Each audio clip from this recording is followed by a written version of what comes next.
Ladies and gentlemen, thank you for coming this afternoon. Please take your seats. The program will begin shortly.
Ladies and gentlemen, we thank you for your patience this afternoon.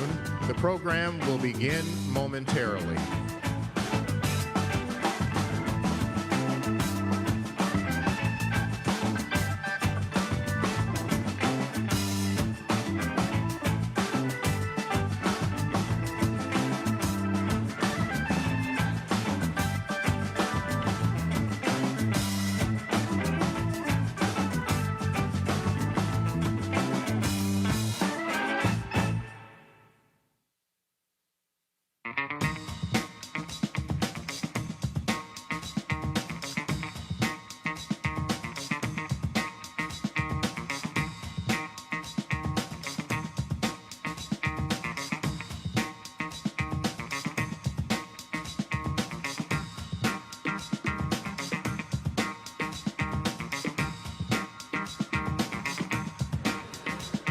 Ladies and gentlemen, please take your seats.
Ladies and gentlemen, welcome to the 49th Annual National Association of Black Journalists Convention and Career Fair.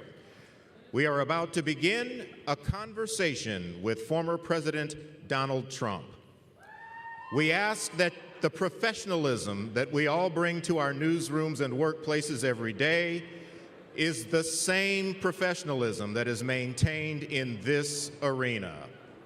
Please welcome to the stage ABC News senior congressional correspondent Rachel Scott.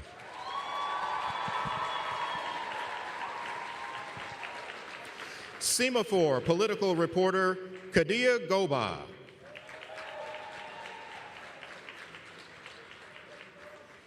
And anchor of the Faulkner Focus and co-host of Outnumbered on Fox News, Harris Faulkner.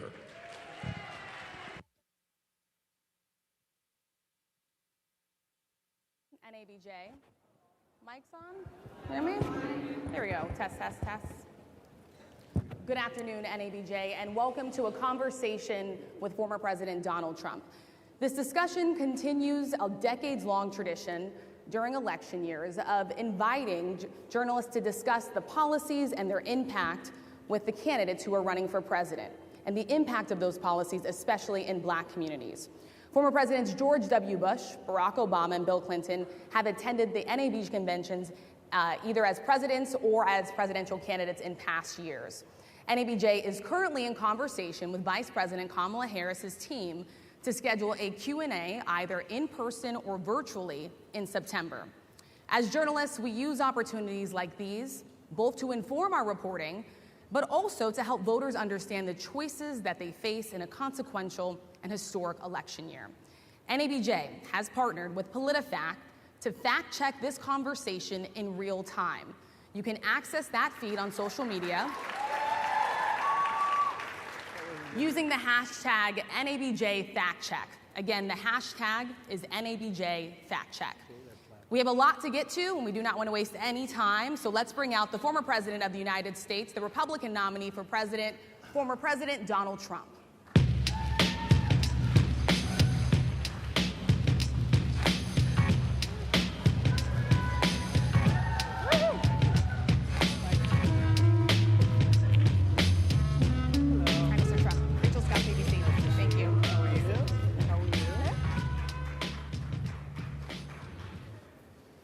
Mr. President, we so appreciate you giving us an hour of your time. I want to start by addressing the elephant in the room, sir. A lot of people did not think it was appropriate for you to be here today. You have pushed false claims about some of your rivals, from Nikki Haley to former President Barack Obama, saying that they were not born in the United States, which is not true. You have told 4 congresswomen of color who were American citizens to go back to where they came from. You have used words like animal and rabbit to describe Black district attorneys. You've attacked Black journalists, calling them a loser, saying the questions that they ask are, quote, stupid and racist. You've had dinner with a white supremacist at your Mar-a-Lago resort. So my question, sir, now that you are asking Black supporters to vote for you, why should Black voters trust you after you have used language like that?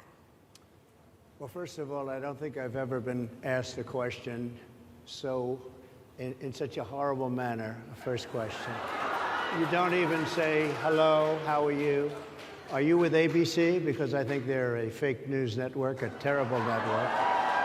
And I think it's disgraceful that I came here in good spirit. I love the Black population of this country. I've done so much for the Black population of this country.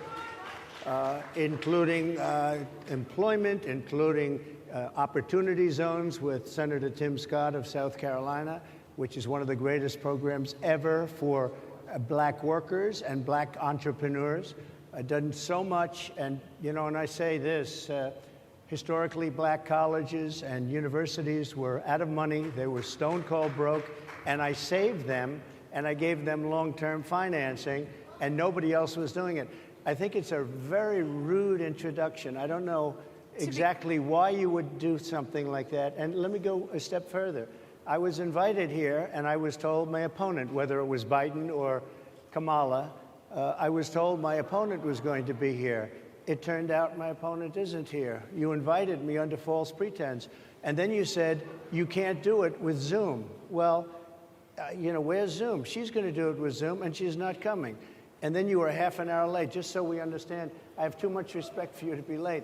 They couldn't get their equipment working or something was wrong. Mr. President, I would love if you can answer the question on your rhetoric and why you believe that black voters should trust you with another 4 years. I have been the best president for the black population since Abraham Lincoln. That's my answer. Better than President Johnson, who signed the Voting Rights Act? And for you to start off a question and answer period, especially when you're 35 minutes late because you couldn't get your equipment to work, in such a hostile manner, I think it's a disgrace. Let me just ask a follow-up, sir, and then we'll move on to other questions here. Some of your own supporters, including Republicans on Capitol Hill, have labeled Vice President Kamala Harris, who is the first black and Asian American woman to serve as vice president and be on a major party ticket, as a DEI hire. Is that acceptable language to you? And will you tell those Republicans and those supporters to stop it? How do you define DEI? Go ahead. How do you define diversity, equity, inclusion? Okay, yeah, go ahead. Is that what your definition? That is give me a literally definition the words then. Would you give me a definition DEI. of that?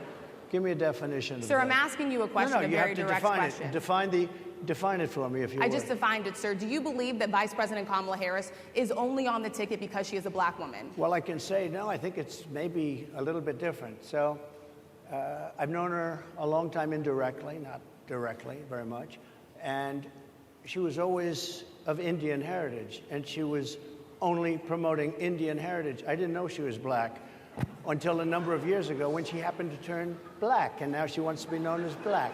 So I don't know, is she Indian or is she black? She has always identified as a black woman. She went to a historically black college. I respect either one, but she obviously doesn't, because she was Indian all the way, and then all of a sudden she made a turn, and she became a black person. Just to be clear, sir, do you believe that I think somebody should look into that, too, when you continue in a very hostile, nasty tone. It's a direct question, sir. Do you believe that Vice President Kamala Harris is a DEI hire, as some Republicans have said? I really don't know. I really don't know. Could be. There are some, and there are plenty. I know this lady right over there, Harris, is a fantastic person who just interviewed me at length. And we had a great interview, I think, and I heard you got very good ratings on that interview. You told me it was the longest one of your life, so we had a good discussion. Look, I want to talk about why you're here today. I mean, it is not lost on us how divided we are as a country. And as you were coming today, we really got to see that we are divided along the lines of race, along the lines of gender. And there is this question of, in this moment where we are, why come here? What is your message today? My message is to stop people from invading our country that are taking, frankly, a lot of problems with it. But one of the big problems, and a lot of the journalists in this room I know and I have great respect for, a lot of the journalists in this room are black. I will tell you that coming from the border are millions and millions of people that happen to be taking black jobs. You had the best. What exactly is a black job, sir? A black job is anybody that has a job. That's what it is. Anybody that has a job. All right. And Mr. they're taking the employment away from black people.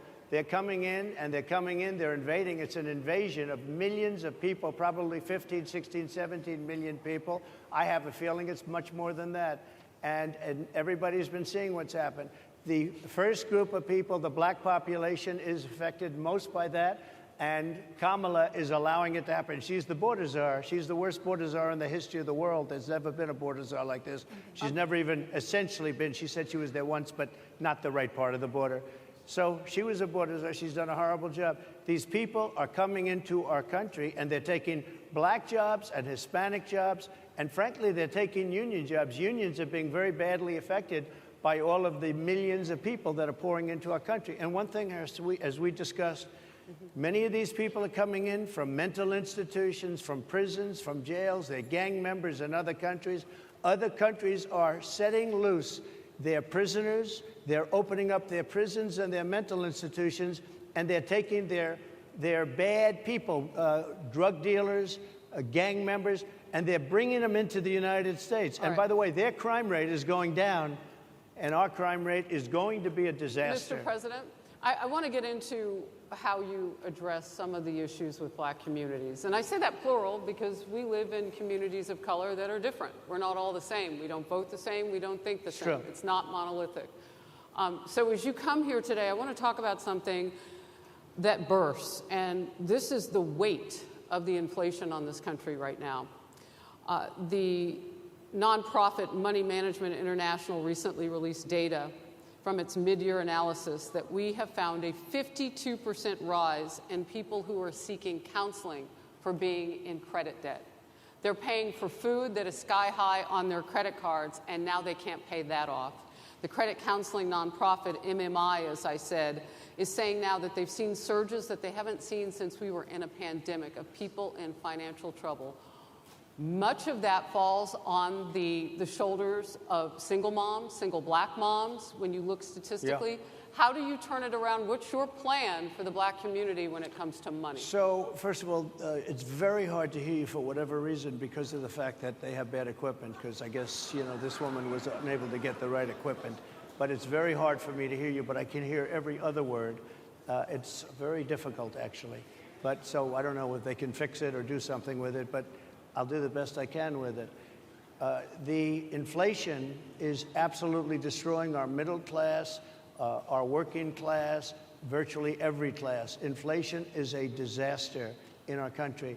Inflation is a country buster. It breaks every country. And we had, in my opinion, the worst inflation we've had. They say it's 58 years, but I think it's much more than that. It's been devastating. And if you just take a look at a lot of things they don't include, like interest rates. Interest rates went from 2.4% to 10%, and you can't get the money. People can't buy houses. They no longer have the American dream. Young people, young black people, they don't have the American dream anymore. They can't buy a house. They can't borrow the money because of the cost of the money.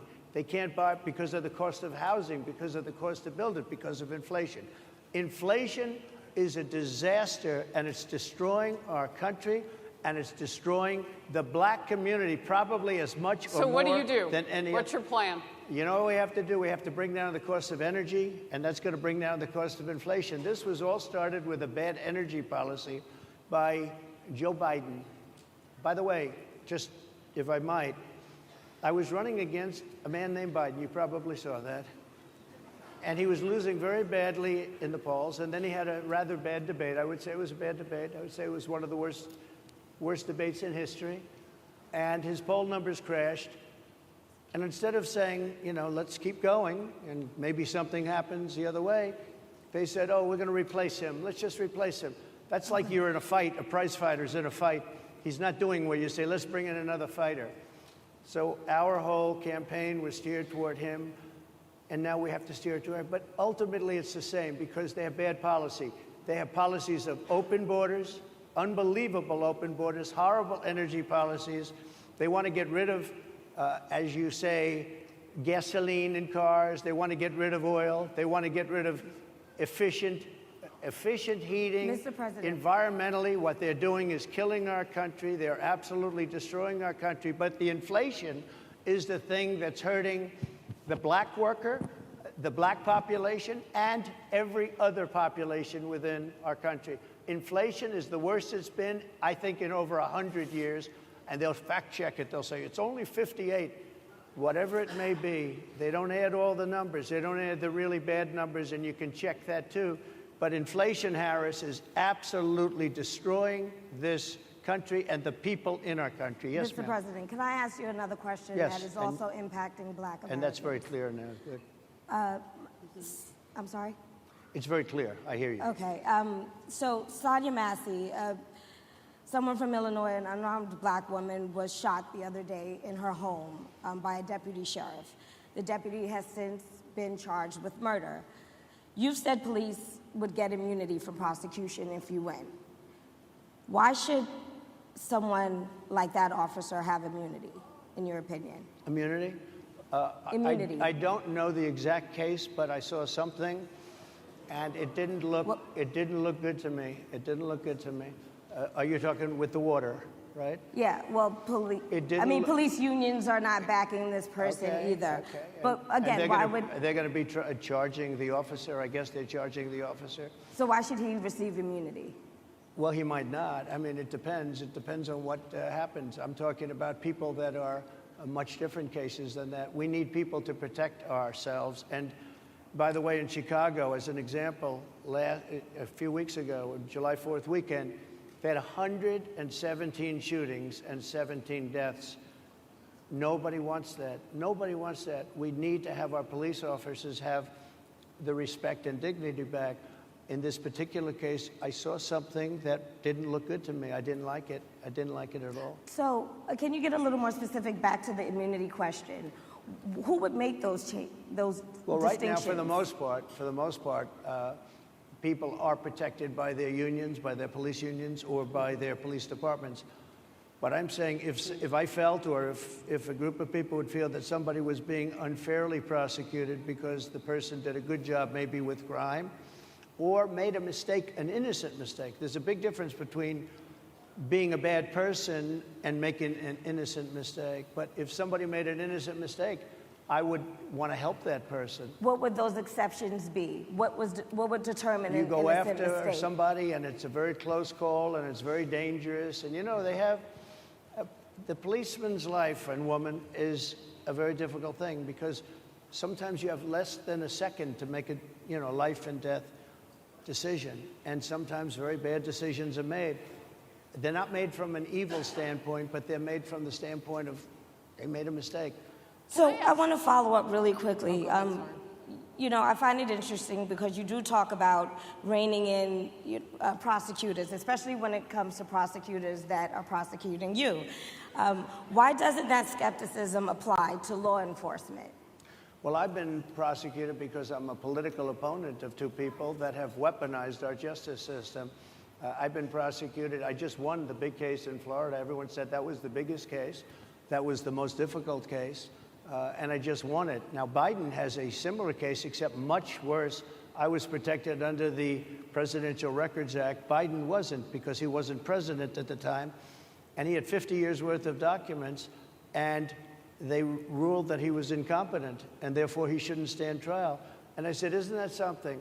He's incompetent, and he can't stand trial, and yet he can be president. Isn't that nice? Mr. President, but they released him on the basis that he was incompetent. They said he had no memory, and he was a nice old guy, but he had no memory, and therefore we're not going to prosecute him.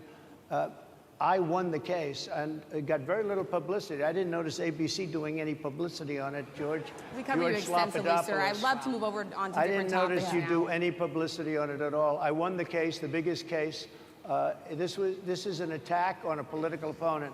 I have another one where I have a hostile judge. We have you for a limited time, sir. I'd love to move on to different topics. No, excuse you. You're the one that held me up at 35 minutes, just so you understand. If we can move on now to the state of the race, sir, I want to get back to the campaign. Senator J.D. Vance is your running mate. He's had a lot of controversy lately, and I want to read you a few things that he has said in the past. He said the Democrats running the country are a bunch of childless cat ladies who are miserable at their own lives and the choices they've made, and so they want to make the rest of the country miserable too. He's not talking here about how great it is to be a parent. He's attacking what he says are the choices people are making to not have children. Did you know that he had these views about people who do not have children before you picked him to be your running mate, and do you agree with him? No, I know this. He is very family-oriented, and he thinks family is a great thing. That doesn't mean he thinks that if you don't have a family, it's not. I know people with families. I know people with great families. I know people with very troubled families. And I also know people with no families. They didn't meet the right person. Things happen. You go through life, you don't meet the right person. But he's not just talking about families here. He also says that people that don't have children should get less votes than those that do. I'm just speaking for myself. Is that your campaign I think position? I'm speaking for him, too. He strongly believes in family. But I know people with great families. I know people with not great families that don't have a family. And the people without the family are far better. They're superior in many cases, okay? He's not saying they're not. What he's saying is that he thinks the family experience is a very important thing. It's a very good thing. But that doesn't mean that if you grow up and you grow older and you don't meet somebody that would be wonderful to meet and would have been good, that that's a bad thing. He's not saying that. My interpretation, you'll have to ask him, actually, but my interpretation is he's strongly family-oriented, but that doesn't mean if you don't have a family, there's something wrong with it. Just Mr. one last President? point, and then we'll move on. Just one of the bedrock principles of American life is one person, one vote. Senator J.D. Vance has suggested that someone who has children should have more votes than a person who does not have children. I just want to be clear here. Is that the position of your campaign? Well, no, but it's not something I have ever heard before. I can tell you this. Right now you have illegal aliens coming into our country, many from prisons and many from mental institutions, and they want to give them votes. I don't think they should have votes. They came into our country illegally, People and who they're are only taking the American vote away citizens from are all allowed of the to vote, people in sir. this room that have been here a long time, that have worked hard, that in many cases, and you'll see this happening, if I'm not elected, you're going to see it happening. If I am, you're not going to have any problem. But you're going to see it happening a long time. You're going to see the people in this room and people outside of this room are going to be losing their jobs to people that have come into this country illegally. Mr. President, can we stay with just kind of the state of the race right now? Because I felt like that vice president question, candidate question was right in there with that. So let's talk about J.D. Vance for a little bit. He's had some stumbles out of the gate. I don't know if you're hearing what we hear as reporters, but it's been a tough couple of weeks for him. Why did you choose J.D. Vance? Why didn't I? Why did you choose him? And I'm having a hard time hearing, too. I chose know him everybody out because- there can, but it's I'll hard tell to you hear. why. I chose him because he's a very strong believer in work and the working man and woman, and especially the working man and woman who have been treated very unfairly, because you have many of them in this room. But you have many of those people, they were treated very unfairly. They worked very hard and they were treated unfairly. He wrote the book that became a bestseller. The movie became a smash hit. He's a very smart guy without the benefit of having a family that has contacts, like a father that was well connected. He got into Yale Law School. He graduated in 2 years from Ohio State, summa cum laude. I mean, you take a look at, his career has been an amazing career. He started off at a level with a difficult family situation, very difficult, with the mother and the father and everything else. He ends up going to Yale Law School and was one of the top students, became the head of the Law Journal.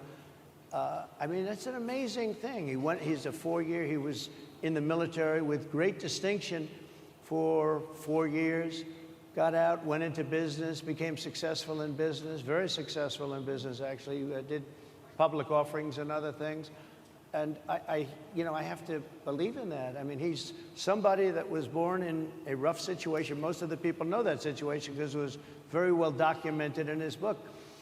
And I have a lot of respect for somebody that can get into Yale and become one of the best students in Yale, that meets a young woman at Yale who was also outstanding, and they get married, they have a beautiful family. But he had he's made himself an amazing life. He then goes to Ohio, lives in Ohio, and he had my endorsement. That helped. But he wins the Senate. He becomes a United States Senator. So he's a United States Senator. And so, Harris, like I respect you for your success, I respect people for their success. The reason I asked the question is because the last time you and I sat and talked was the day that you were shot. We'd been together for much of that day. You left to go to Butler, Pennsylvania, and we didn't know what was next. Yeah. And 2 I'm days sorry. after that... I cannot understand. Your microphone I know, is so it is muffled. really hard for me to it's understand just, you, too. I can understand you perfectly. Because she's Whoa. closer. I can understand you. I'm happy to hear that, sir. But I can't Really happy to hear understand, that. Harris, I have a few more questions. because of the distance, and the mics are really in lousy shape, but I cannot understand Are you So, asking a question? what you're saying. Go so ahead. what I wanted to say was the last time we spoke, you said some words that were prophetic because I asked you who you wanted to choose for vice president. Yeah. And you said normally it really wouldn't matter what they would bring, you choose somebody that you think has a future, that sort of thing. But you said these words 3.5 hours before an attempted assassination on your life. You told me that bad things happen, Harris, and that's why this decision is important this time. Bad things happen. You said it twice. When you look at J.D. Vance, is he ready on day one?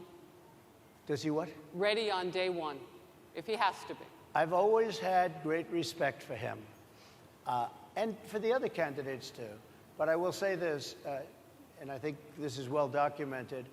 Historically, the vice president, in terms of the election, does not have any impact. I mean, virtually no impact. You have 2 or 3 days where there's a lot of commotion as to who, like you're having it on the Democrat side, who it's going to be. And then that dies down, and it's all about the presidential pick. Virtually never has it mattered. Maybe Lyndon Johnson mattered for different reasons of what we're talking about, not for vote reasons, but for political reasons, other political reasons. But historically, the choice of a vice president makes no difference. You're voting for the president, and you can have a vice president who's outstanding in every way, and I think JD is. I think that all of them would have been, but you're not voting that way. You're voting for the president. You're voting for me. If you like me, I'm going to win. If you don't like me, I'm not going to win. I'm going to get my J.D. Vance question in. J.D. Vance? I'm going to get my J.D. Vance question in. To your point and to Rachel's point, he, has a lot of opinions about childless women like myself or divorced people like yourself.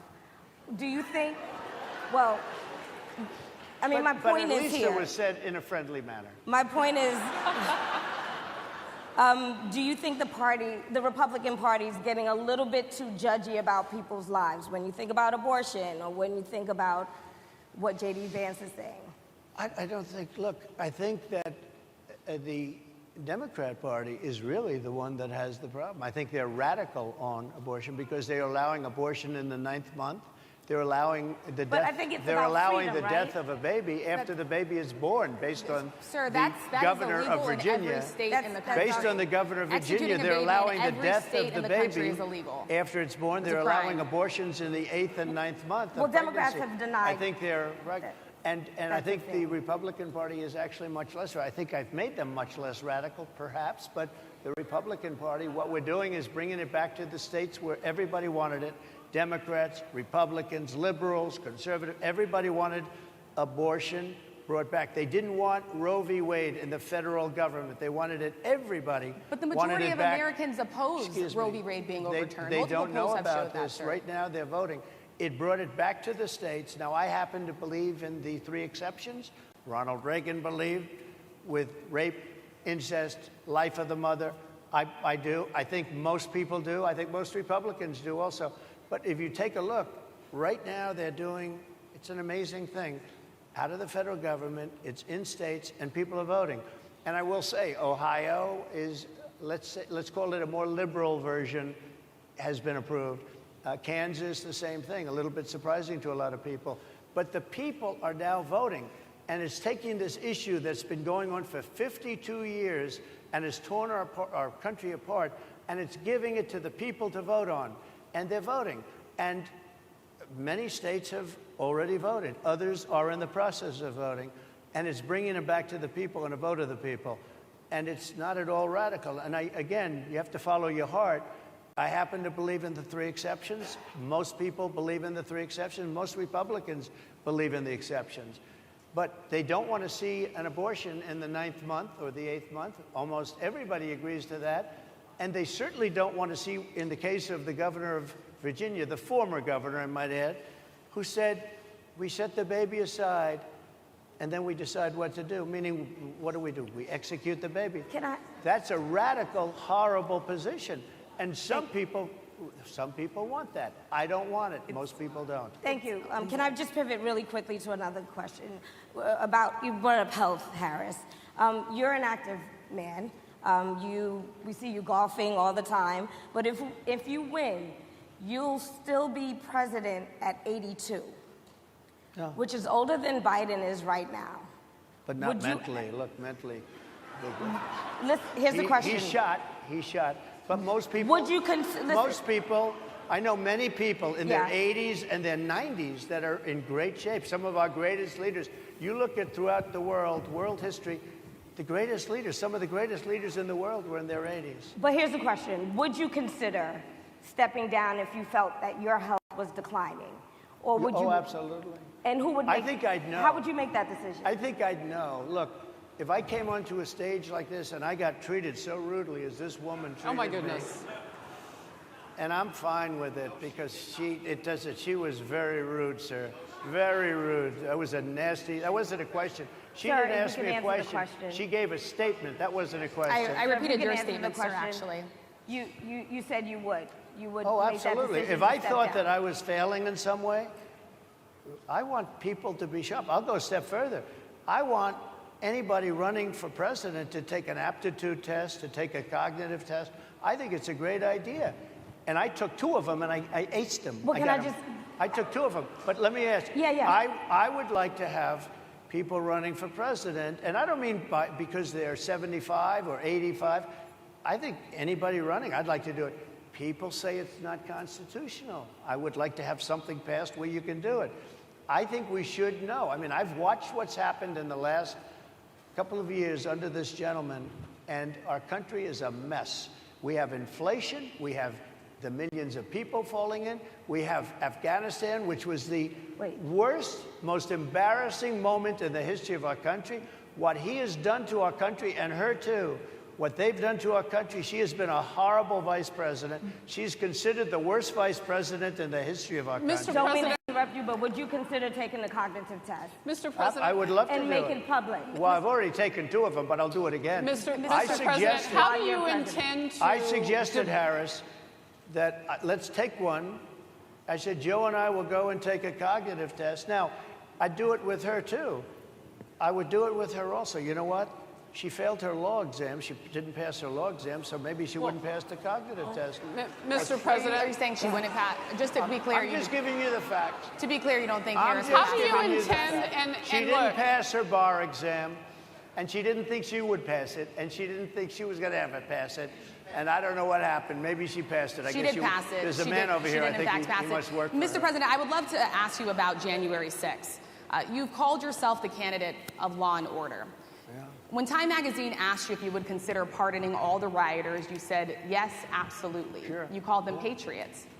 140 police officers were assaulted that day. Their injuries included broken bones, at least 1 officer lost an eye, 1 had 2 cracked ribs, 2 smashed spinal discs, another had a stroke. Were the people who assaulted those 140 officers, including those I just mentioned, patriots who deserve pardons? Well, let me bring it back to modern day. Like about 5 days ago, we had an attack on the Capitol, a horrible attack on the Capitol. You saw the people that were protesting and spraying these incredible monuments, bells, lions, all these magnificent limestone and granite with red paint, red spray paint that will never actually come off, especially on the limestone. It will never, I'm a builder, I know about this stuff. It'll never, you'll see it in 100 years from now. They viciously attacked our government. They fought with police. They fought with them much more openly than I saw on January 6th. What's going to happen to those people? What's going to happen to the people in Portland that destroyed that city? But sir, my question is on those. What's going to happen to my the question people is that on tried those to burn rioters down- who assaulted Excuse me.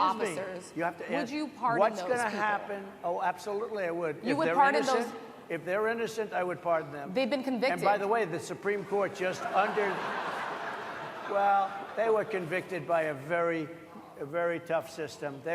How come the people that tried to burn down Minneapolis, how come the people that took over a large percentage of Seattle, how come nothing happened to them? How come the But people sir, we're that... talking about how people come that the were people- seen no, beating We're officers talking with about federal flagpoles, buildings. dragging them down the stairs. They're on They video. Have you seen that Really? video, Oh, sir? really? Well, they you would shot- pardon those. You would pardon those rioters? They shot a young lady in the face who was protesting. They shot her in the face. You know, nobody died that day. You do know that. But people died in Seattle.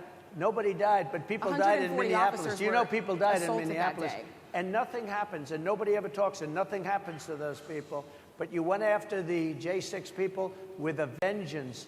And I'll tell you what about the cops that were, and I'm all for the police, as you know, but what about the police that are ushering everybody into the Capitol? Go in, go in, go in.